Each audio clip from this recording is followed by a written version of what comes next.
O livro Tudo sobre o Amor. Capítulo 1. Clareza, pôr o amor em palavras. Os homens em minha vida sempre foram tão cautelosos em relação a usar a palavra amor levianamente. São precavidos porque acreditam que as mulheres dão importância demais ao amor.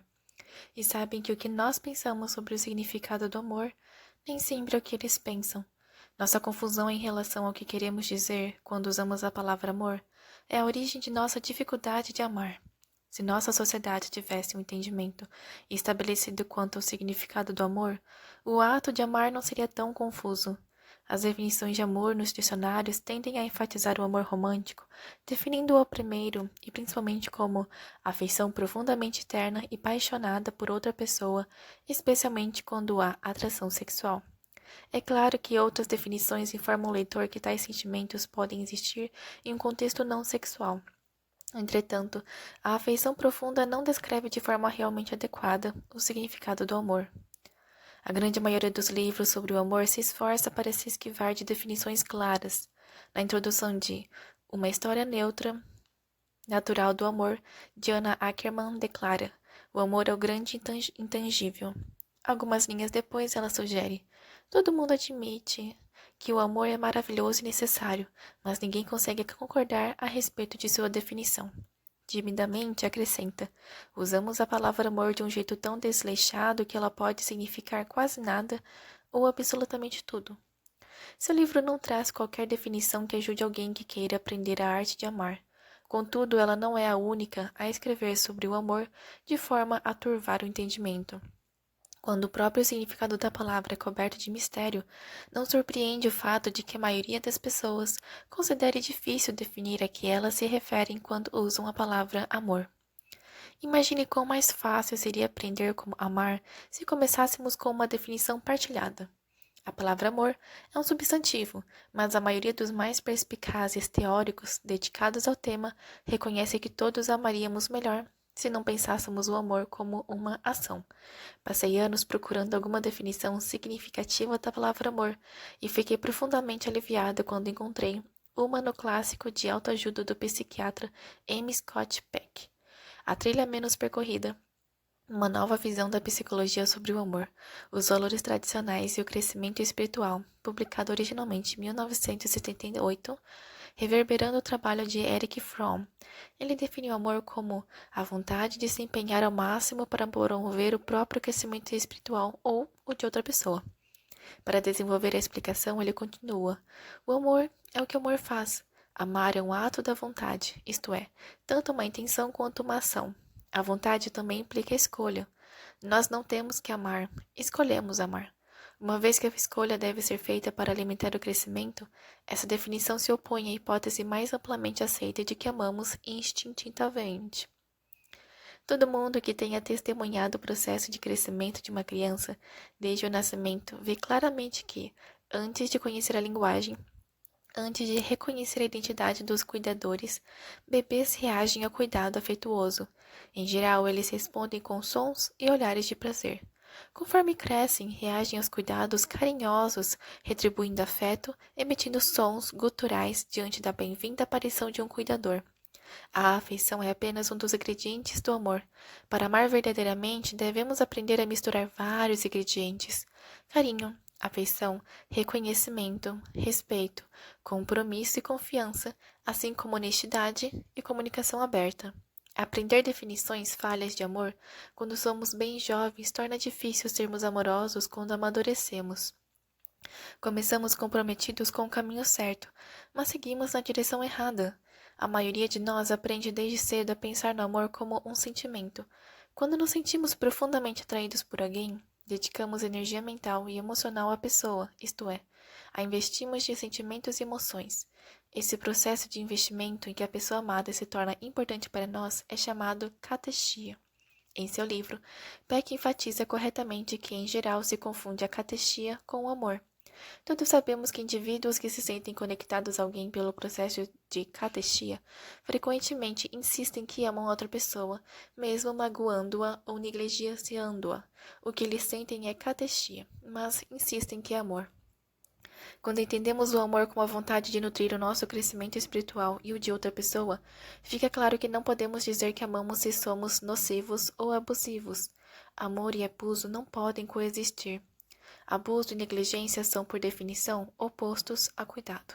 Ouvimos com frequência sobre homens que batem na esposa e nos filhos e então vão ao bar da esquina proclamar apaixonadamente o quanto os amam.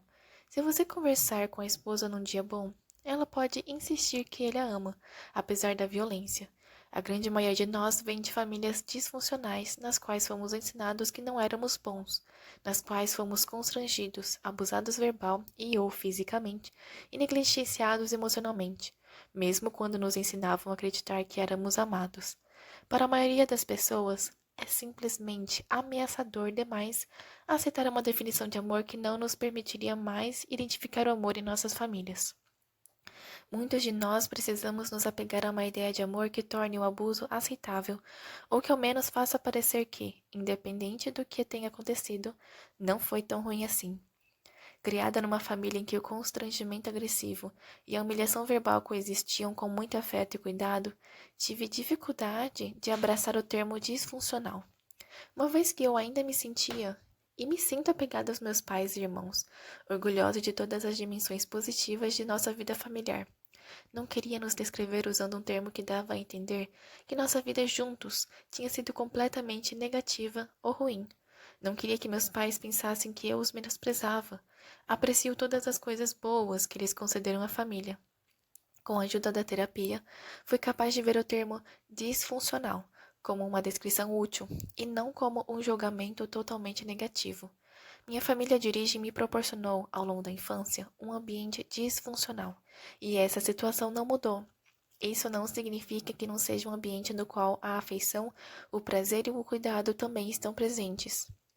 Em um dia normal, na minha família de origem, eu receberia atenção carinhosa, e o fato de eu ser uma menina inteligente seria afirmado e estimulado.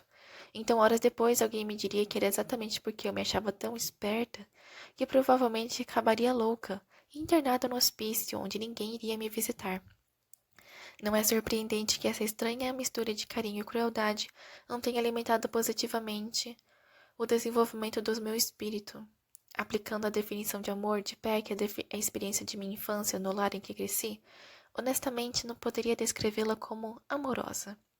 Pressionada na terapia a descrever minha família de origem como amorosa ou não, dolorosamente reconheci que não me sentia amada, mas me sentia cuidada. E fora da nossa casa, eu me sentia genuinamente amada por algumas pessoas da família, como meu avô. Essa experiência de amor verdadeiro, uma combinação de respeito, nutriu meu espírito ferido e permitiu que eu sobrevivesse a atos de desamor. Sou grata por ter sido criada em uma família que era cuidadosa e acredito que fortemente que, se meus pais tivessem sido bem amados pelos pais deles, eles teriam dado amor aos filhos. Eles deram aquilo que receberam, cuidado. Ressalto que o cuidado é uma dimensão do amor, mas somente cuidar não significa que estamos amando. Como muitos adultos que foram física e ou verbalmente abusados quando crianças, passei boa parte da minha vida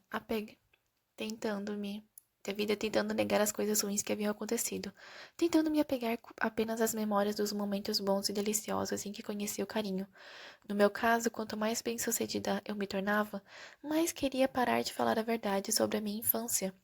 Frequentemente, críticos de literatura de autoajuda e de programas de reabilitação gostam de fazer parecer que muitos dos que nós ansiamos por acreditar que nossas famílias de origem são ou continuam disfuncionais, ou que lhes falta amor. Mas descobri que, assim como eu, a maioria das pessoas criadas em lares excessivamente violentos ou abusivos evita aceitar qualquer crítica negativa às suas experiências. Em geral, muitos de nós precisam de alguma intervenção terapêutica, seja por meio de leituras que nos ensinam e nos iluminam, seja por sessões de análise, para que sejamos capazes de ao menos começar a examinar criticamente as experiências de nossa infância e de reconhecer as formas pelas quais elas impactam nosso comportamento como adultos.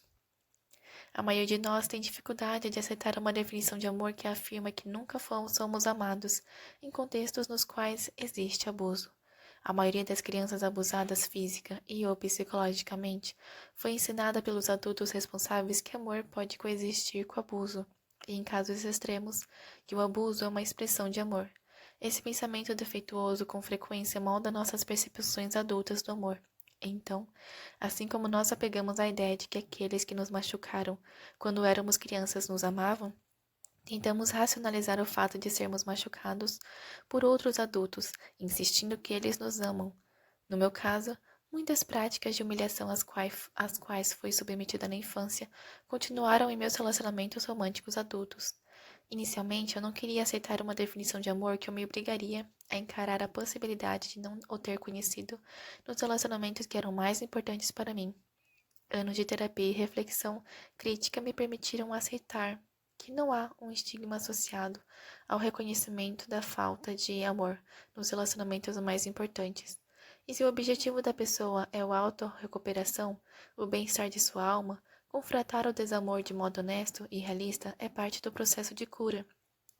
A falta de amor consistente não significa a falta de cuidado, afeição ou prazer. Na realidade, os meus relacionamentos de longa duração, assim como os laços da minha família, foram tão carregados de cuidado que seria bem fácil ignorar a disfunção emocional em curso. Para transformar a falta de amor em minhas relações mais importantes, primeiro tive que reaprender o significado do amor e, a partir dali, aprender como ser amorosa. Aceitar uma definição clara de amor foi o primeiro passo do processo. Como muitos que leram a trilha, menos percorrida várias vezes, sou grata por ter encontrado uma definição de amor que me ajudou a encarar os lugares em que minha vida, onde ele estava ausente. Foi por volta dos 25 anos que aprendi a entender o amor como a vontade de se empenhar ao máximo para promover o próprio crescimento espiritual e o de outra pessoa. Ainda foram necessários anos para que eu me desapegasse de padrões de comportamento aprendidos que anulavam minha capacidade de dar e receber amor. Um padrão que tornava a prática do amor especialmente difícil era com frequência escolher estar com homens emocionalmente feridos, que não estavam tão interessados em ser amorosos, embora desejassem ser amados. Eu queria conhecer o amor, mas estava com medo de me entregar e confiar em outra pessoa. Tinha medo da intimidade. Ao escolher homens que não estavam interessados em ser amorosos, eu era capaz de praticar o ato de dar amor, mas sempre num contexto insatisfatório. Naturalmente, a minha necessidade de receber amor não era saciada. Recebia o que estava acostumada a receber: carinho e afeição, geralmente misturados com algum grau de grosseria, negligência e, em algumas ocasiões, franca crueldade. Às vezes eu era dura. Levei muito tempo para reconhecer que, embora quisesse conhecer o amor, tinha medo de ter intimidade de fato. Muitos de nós escolhemos relacionamentos de afeição e carinho, que nunca se tornarão amorosos porque lhes parecem mais seguros. As demandas não são tão intensas quanto as do amor. O risco não é tão grande. Muitos de nós desejamos amor, mas nos falta coragem para correr riscos. Embora sejamos obcecados com a ideia do amor, a verdade é que a maioria de nós leva uma vida decente, relativamente satisfatória, ainda que sintamos a falta de amor. Nesses relacionamentos, compartilhamos afeição e ou carinho verdadeiro. Para a maioria de nós, parece ser suficiente, porque geralmente é muito mais do que recebemos de nossa família de origem. Sem sombra de dúvidas, muitos de nós se sentem mais confortáveis com a ideia de que o amor pode significar qualquer coisa para qualquer um precisamente porque, quando o definimos com precisão e clareza, isso nos deixa cara a cara com o que nos falta, com uma alienação terrível. A verdade é que em nossa cultura, muitas pessoas não sabem o que é o amor. Esse desconhecimento parece um segredo horrível, uma ausência que precisamos esconder. Se tivessem me dado uma definição clara de amor mais cedo em minha vida, não teria levado tanto tempo para me tornar uma pessoa amorosa. Se eu tivesse compartilhado com outros uma compreensão comum do que significa amar, teria sido mais fácil cultivar o amor. É particularmente angustiante que tantos livros recentes a respeito do tema continuem insistindo que definições de amor são desnecessárias e sem importância. Ou pior, os autores sugerem que o amor deveria significar algo diferente para homens e para mulheres, que os sexos devem respeitar e se adaptar à nossa inabilidade de comunicação, uma vez que não partilhamos a mesma linguagem. Esse tipo de literatura é popular porque não exige mudanças nas formas estabelecidas de pensar papéis de gênero, cultura ou amor. Em vez de compartilhar estratégias que nos ajudariam a nos tornar mais amorosos, ela, na verdade, encoraja todo mundo a se adaptar às circunstâncias em que falta amor. As mulheres, mais do que os homens, se apressam em consumir essas leituras. Fazemos isso porque coletivamente nos preocupamos com o desamor. Uma vez que muitas mulheres acreditam que nunca conhecerão um amor completo, elas estão dispostas a se acomodar às estratégias que ajudam a amenizar a dor e aumentar a paz, o prazer e a diversão nos relacionamentos existentes, especialmente nos românticos. Em nossa cultura não existem canais para os leitores responderem aos autores desses livros, e nós não sabemos se eles têm sido realmente úteis, se promovem mudanças construtivas. O fato de que mulheres, mais do que homens, comprem livros de autoajuda, usando nossos recursos de consumidoras para manter obras específicas na lista de mais vendidas, não é um indício de que elas nos ajudem efetivamente a transformar nossa vivência. Comprei toneladas de livros de autoajuda. Somente alguns realmente fizeram diferença em minha vida. Isso acontece com muitos leitores. A ausência de debate público e de políticas públicas relacionadas à prática do amor em nossa cultura significa que ainda precisamos nos voltar para os livros como uma fonte primária de sentido e orientação. Um grande número de leitores aceita a definição de amor de Peck, aplicando-a em sua vida de formas úteis e transformadoras. Podemos espalhar a ideia evocando essa definição em conversas do dia a dia, não apenas quando falamos com outros adultos, mas também em nossos diálogos com crianças e adolescentes. Quando interferimos nas suposições confusas de que o amor não pode ser definido, oferecendo delimitações práticas úteis, já estamos criando um contexto em que o amor pode começar a florescer. Algumas pessoas têm dificuldade com a definição de amor de Peck porque ele usa a palavra espiritual. Ele se refere àquela dimensão de nossa realidade mais íntima, em que a mente, o corpo e o espírito são um só. O indivíduo não precisa ser praticante de uma religião para abraçar a ideia de que existe um princípio que anima o self, uma força vital. Alguns de nós a chamamos de alma, que quando alimentada, aumenta nossa capacidade de sermos inteiramente autorrealizados e aptos a nos relacionarmos em comunhão com o mundo ao nosso redor. Começar por sempre pensar no amor como uma ação, em vez de um sentimento, é uma forma de fazer com que qualquer um que use a palavra dessa maneira automaticamente assuma responsabilidade e comprometimento. Somos com frequência ensinados que não temos controle sobre nossos sentimentos. Contudo, a maioria de nós aceita que escolhemos nossas ações, que a intenção e o desejo influenciam o que fazemos. Também aceitamos que nossas ações têm consequências. Pensar que as ações moldam sentimentos é uma forma de nos livrarmos de suposições aceitas convencionalmente, como a de que pais amam seus filhos, de que alguém simplesmente cai de amores sem exercer desejo ou escolha, de que existe algo chamado crime passional, isto é, a ideia de que ele a matou porque a amava demais. Se nos lembrássemos constantemente de que amor é o que o amor faz, não usaríamos a palavra de um jeito que desvaloriza e degrada o seu significado. Quando amamos, expressamos cuidado, afeição, responsabilidade, respeito, compromisso e confiança. Definições são pontos de partida fundamentais para a imaginação. O que não podemos imaginar não pode vir a ser. Uma boa definição marca nosso ponto de partida e nos permite saber aonde queremos chegar. Conforme nos movemos em direção ao destino desejado, exploramos o caminho, criando um mapa. Precisamos de um mapa para nos guiar em nossa jornada até o amor, partindo de um lugar em que sabemos a que nos referimos quando falamos de amor.